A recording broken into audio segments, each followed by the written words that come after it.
Labas. Mūsų šeima nesenai įsigijo senos statybos 74 kvadratų butą. Kadangi jisai yra visiškai neremontuotas, mūsų laukia labai daug remonto darbų. Mes nusprendėm visą šį procesą filmuoti ir kelti čia YouTube. Todėl kviečiam tave kartu leistis į nuotykį ir stebėti, kaip senas naujas butas virsta jaukiais namais. Labas.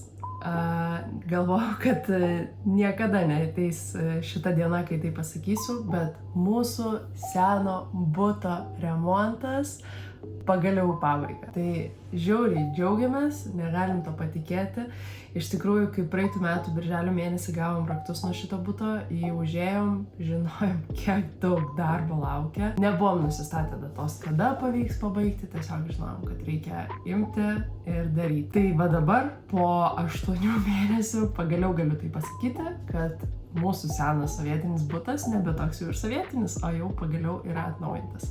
Tai paskutinį kartą jums rodžiau, kad mes turim jau uždažytas sienas ir po to sekė dar keli darbai, kurie privedė mus prie pabaigos. Tai pirmoje eilėje perėjo darbai į vonią, ten išsiklojom visas plyteles, sienų ir dušo. Su dušu buvo reikalų, kadangi ten klijavom didelės plyteles, taip pat formavom grindis, nes norėjom dušo be padėklo. Tai ten užtruko šiek tiek laiko darbai. Tiesa, grindų neklojame, kadangi norėjom iškloti vienu lygiu visame bute grindis. Tai išsiklojom plyteles sienose, duše ir tada perėjom prie kitų darbų. Toliau sekantis etapas buvo įtempiamos lubos. Nusprendėm daryti įtempiamas lubas, ne gipsą. Kaip žinot, viską daro Andrius kartu su savo tėčiu, tai tiesiog kur galima jau truputį mažiau padirbti ir lengviau, ten stengiasi taip ir daryti, tai nusprendėm pasidaryti įtempiamas lubas. Apie šitą etapą jums truputį daugiau papasakojo Andrius, tai kviečiu pasižiūrėti, jis papasakojo visus niuansus, papasakojo, kaip tas buvo daroma ir tada sugrįšiu prie tolimesnių darbų. Sveiki visi, šiandieną parodysiu šiek tiek, kaip atrodo pirmieji darbai prieš įtempiamas lubas. Visą perimetrą kambario yra išstatomi profiliukai, į kuriuos vėliau yra kaišoma plėvelė šildymo ir traukimo būdu. Taip pat prieš tai yra paruošiamas visas vietos švietimui, suvedžiojami visi laidai, nes jau vėliau po įtempiamų lubų nieko papildomai nepadarysi. Arba jau reikia tada išiminėti to kambario lubas ir jau kažką galvoti, nes taip tai praktiškai neįmanoma, bent jau kiek man aiškino. Svetainiai dar kol kas neįtempta, liuose kambariuose jau įtempę yra. Koridorius, sandėliukas jau yra įtemptas, darbo kambarys taip pat jau yra pilnai įtemptas. Faktas dar liko išpjauti su šviestuvus, viską padaryti, bet čia irgi pas Jogailovą kambarį. Irgi matot, viskas jau įtempta. Taip, tai papasakosiu Jogailos pavyzdžių dėl tų kampų. Tai tuos kampus kamšysis, taip sakant, dėsis tokia balta juostelė, kad nebūtų jokio tarpelio, nes mes darom pačias paprasčiausias lubas. Ne su šešėliu, be jokių papildomų ledų, tiesiog paprastos baltos lubos. Tai pas Jogailą kol kas mes nekamšysim, taip sakant, tų visų juostelių paprašėm, nes klijuosim pas Jogailą dar tapetus. Nespėjom paruošti visko iki to, bet meistrai įtempiamų lubų pasakė, kad čia menka problema ir viską įmanoma padaryti iki to užkamšymo, tiesiog gražiai viską užklijuoti nuo viršaus ir tada jau atvažiuos užkamšyti. Sako, galite ir patys, bet sako, geriau, kad jau mes tai padarytume, bus kažkiek ir lengviau, ir patikimiau, kad nieko nesugadinsit ir neįplėšit tos plėvelės lubų. Tai va, čia dar ir koridoriui padaryta, drabužiniai, tamsu nelabai matosi. Tai vat.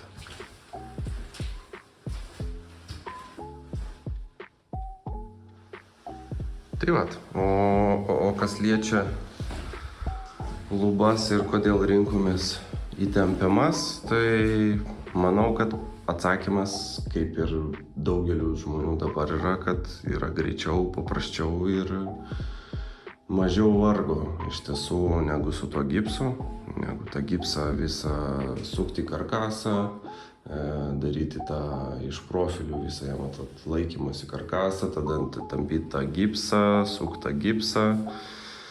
Teko jau tai daryti mūsų vieno kambario bute. Tai, nelabai patiko mums šis darbas, nes yra tikrai sudėtingas fiziškai. Ir didelių tokių privalumų faktas, kad turi ir tas variantas, ir trūkumo turi ir tas variantas. Bet kažkaip priėjom prie to, kad norisi greitai ir nesukti galvos ties šita vieta ir dar ilgiau neužtempti viso remonto, o tiesiog pasisamdyti įmonę, kuri įtemps mums tas jau lubas.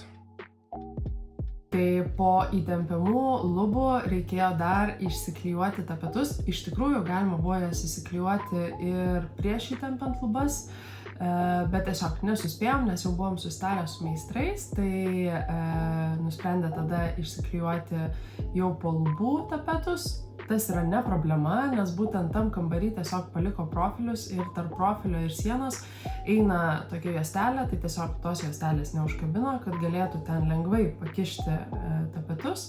Juos išsiklijavom ir dabar mums tiesiog beliko išsikviesti meistrus, kad užklijuotų tą juostelę, kuri bus užbaigimas visų lubų. Tai tą paliko tik tai tam kambarį, kur dėjomės tapetus, o visur kitur buvo pilnai sutvarkyta. Kai baigiam tapetus, atėjo turbūt viena maloniausių dalių remonte.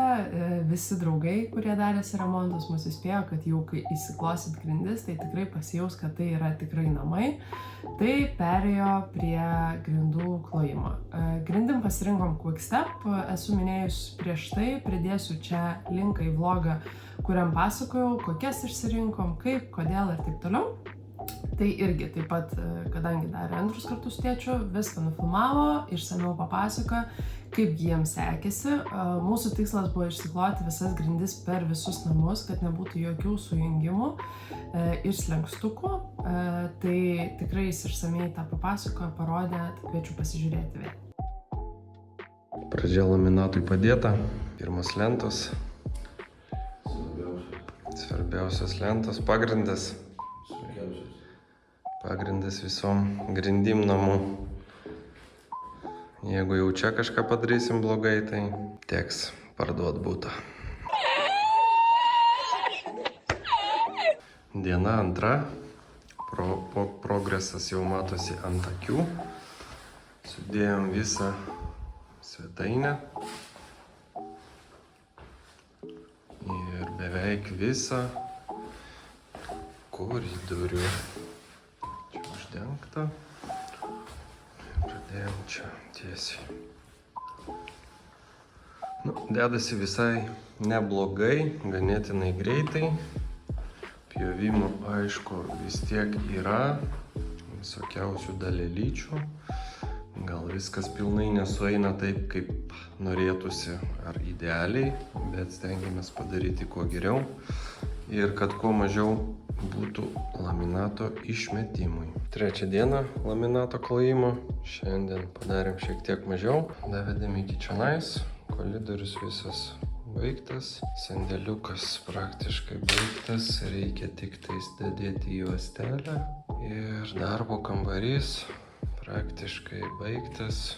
Irgi liko šiek tiek porą juostų dadėti. Judam, po biškį progresas.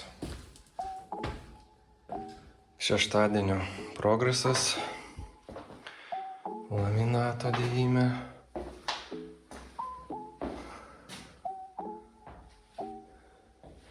Sudėtas jau miegama ir pas Jogailą pusę kambario sudėjom.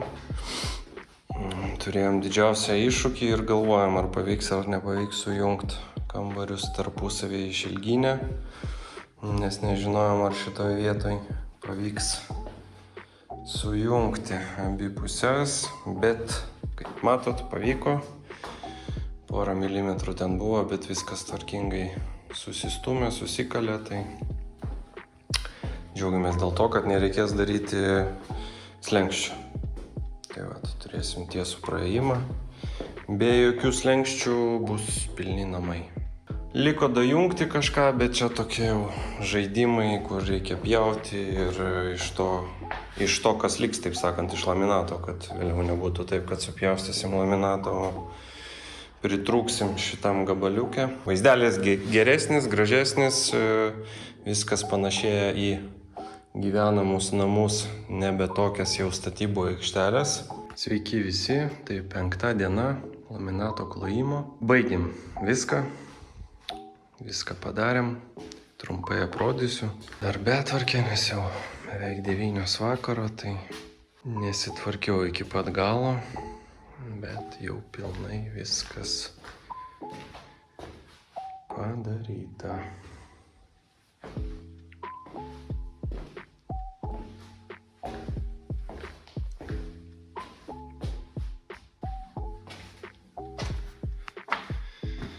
Tai sekantis žingsnis bus vonia. Vonios grindis reikės plytelėm išklot, kad išeiti į laminato lygį. Turėtų viskas kaip ir pavykti. Panašus yra aukštis ir plytelės ir laminato, tai tikėtina su klijais pavyks viską išlyginti į vieną aukštį. Na ir kai baigėm jau su grindim, tikrai buvo labai didelis wow efektas, labai smagu. Liko išsiklijuoti plyteles vonioje, kad galima būtų jau gražiai sulyginti visą lygį. Tai susiklijavom ten plyteles ir kaip ir viskas, dabar turim ir sienas, ir grindis, ir lubas, ir tiesiog beliko tas įsirengimo etapas. Vonę pasidaryti, pasijungti visus santechnikos dalykus, dušą, kriauklę ir taip toliau. Virtuvės baldai, durys ir kaip ir viskas, jau galima bus keliauti gyventi, kas atrodo visiškai nesuvokiama, nes tiek laiko gyvenom tom remonto nuotaikom, nebuvom nusistatę datos, nežinojom, kada baigsim, o dabar ėmė ir atėjo tas laikas. Tai va, tai keliausim šiandien butą, noriu jums parodyti viską, kas padaryta. Tiesa, dar pamiršau paminėti, kad susitvarkėm ir elektros lizdus, pasidarėm visą skydinę, šitam reikalui kvietėmės elektriką, kad pajungtų visus laidus jau į skydelį ir taip pat Andrius sudėjo visur elektros lizdus, jungtukus ir taip toliau. Nesu tikra, man atrodo, gal dar keli liko, tai kai nukeliausim į butą, jisai tiksliau pasakys. Prieš keliaujant į butą, noriu jums papasakoti viską, ką šitam etape, kiek išleidom pinigų. Tai šitam etape išleidom dar 946 eurus elektros darbam. Tai kaip ir minėjau, kvietėmės elektriką, kad sujungtų skydelį. Pats skydelis, taip pat jungtukai visi, rozetės ir taip toliau. Toliau lubom ir šviestuvom išleidom 1617 eurų. Tai nėra visi buto šviestuvai, tai yra tik tai šviestuvai, kurie eina į lubas, tai juos tiesiog reikėjo jau pajungti prieš įtempiant lubas, nes vėliau kaip ir negalėsim, o keliem pakabinamom šviestuvom mes tiesiog nusimatėm vietas, lubose jos yra paliktos ir nebus problema pasikabinti tų šviestuvų. Tiesiog toks niuansas įtempimų lubų, kad mums reikėjo iš anksto nusimatyti tas vietas, kad meistrai ten galėtų paruošti vietą. Toliau santechnikai ir voniai išleidom 1932 eurus. Tai nėra visos plytelės, esu minėjus jau prieš tai įtraukusi skaičiavimą terazo plytelių, kurios ėjo į dušą, tai čia buvo tik tai sienų ir grindų plytelės. Taip pat santechnika, bet irgi jau ne visa, nes esu prieš tai įtraukus VC, gyvatuką, tai čia kas buvo likę ir kad pajungti tos visus dalykus. Ir grindų paklotas. Ir grindas kainavo 305 eurus. Grindis taip pat jau esu įtraukus truputį anksčiau.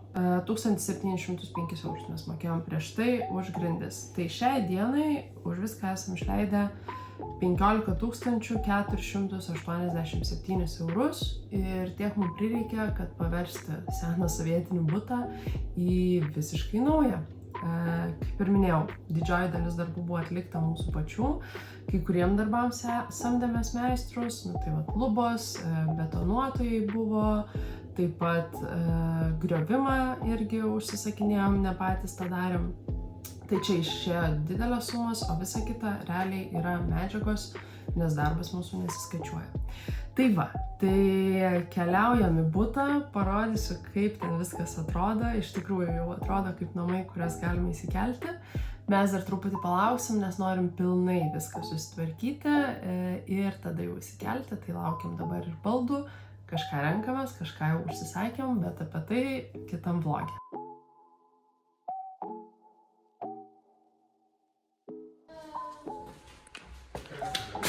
Tai taip, namai atrodo tik užėjus su grindim. Dar tik grindjušių nėra durų, kaip ir sakiau. Nerodžiau jum visiškai vonios, nesudėti, tik dar čia jungtukai. Tai va taip atrodo. Nusprendėm čia dėti terazo, kad būtų tokia kaip akcentinė dalis. O čia pasirinkom gan paprastas plyteles, kurios dar nevalytos, nesimato, šiaip jos nėra tokios markas, čia tiesiog reikės išplauti. Tai va, čia dar laukiam baldų, čia eis skalbimo mašina ir džiovyklė, čia pasidarys baldas, tai dar irgi nemažai ką liko padaryti, bet kaip ir jau sakiau, pagrinde čia yra įsirengimas. Ir šviestuvus tokius pasidarėm ir dar darysim čia su LED apšvietimu veidrodį. Toliau yra sandėliukas, tiesa nekreipkite dėmesio į statybinį bardakėlį, nes vis dar vyksta darbai. Ir čia matot visą svetainę zoną, jau išdažyta, su grindim ir didžioji dalis rozečių. Turbūt jau visos rozetės yra, ne? Dar vonioje liko keletą sustatyti. Ir virtuvės zonui reikės statyti jau kaip bus pati virtuvė. Nes ten buvo stalviršis, vis stalviršį tą senelę, tai reikės atitaikyti pagal tą gylį, kad nebūtų taip, jog netilps rozetės. Tai kol kas ten nesistatys, bet visos tos, kurios nesimato virtuvė, tai jau pastatytos. Ir jungtukai dar ne visi yra. Jungtukai tik pasiogailą nebėra, čia yra jungtukai. Ai, nu yra jungtukai, tik tai nėra šito. Tik vis, kad jie dar be vadų, nes šitą sieną dar kartą dažysis, nes čia biški buvo broko. Reikės dar kartą dažyti, dėl to nestatau rėmelių, kad neiškūrint rėmelių. Supratau. Tiesa, nerodėm jum dar, bet savo jungtukam pasirinkom Vilma.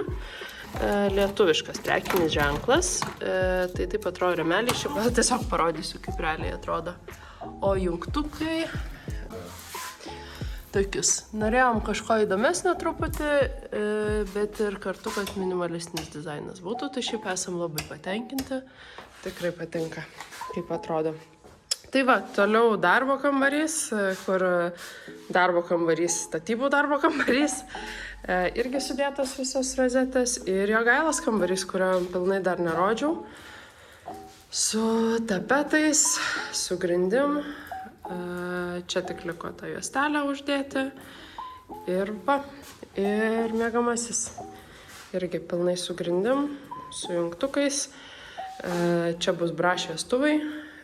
Pasidarėm po 2 rozetės savo prie lovos, nes kažkaip dažniausiai ne vieną device reikia krautis, tai pagalvojom, kad bus patogiau pajungti. Padarytas buvo perjungiklis iš šitos pusės, gali valdyti, gali įjungti, gali čia išjungti, kad nereikėtų atsigulti su lovu. Keltis ir eiti už durų, išjungti šviesos. Tai va, tai tiek tų žinių iš mūsų buto. Ir šiam kartui tada atsisveikinam ir susitiksim kitam vlogė, kur jau prasidės ne remonto darbai, o įrengimo darbai. Tai sakom ate ir iki kitų vlogų. Ir dar, kaip sakiau, parodysiu, kaip miegamajam atrodo tos įtempiamos lubos, kur dar neužbaigta. Tai va taip atrodo tas tarpelis. Tiesiog galima buvo padaryti, gražiai išklijuoti tapetus ir liko tą juostelę paklijuoti, tai taip atrodo be jos. Čia miegamajam, kad įsivaizduotumėt, va jau užbaigtas. Tai tiesiog atvažiuos meistrai, greitai ją suklijuos ir bus baigta. Ate!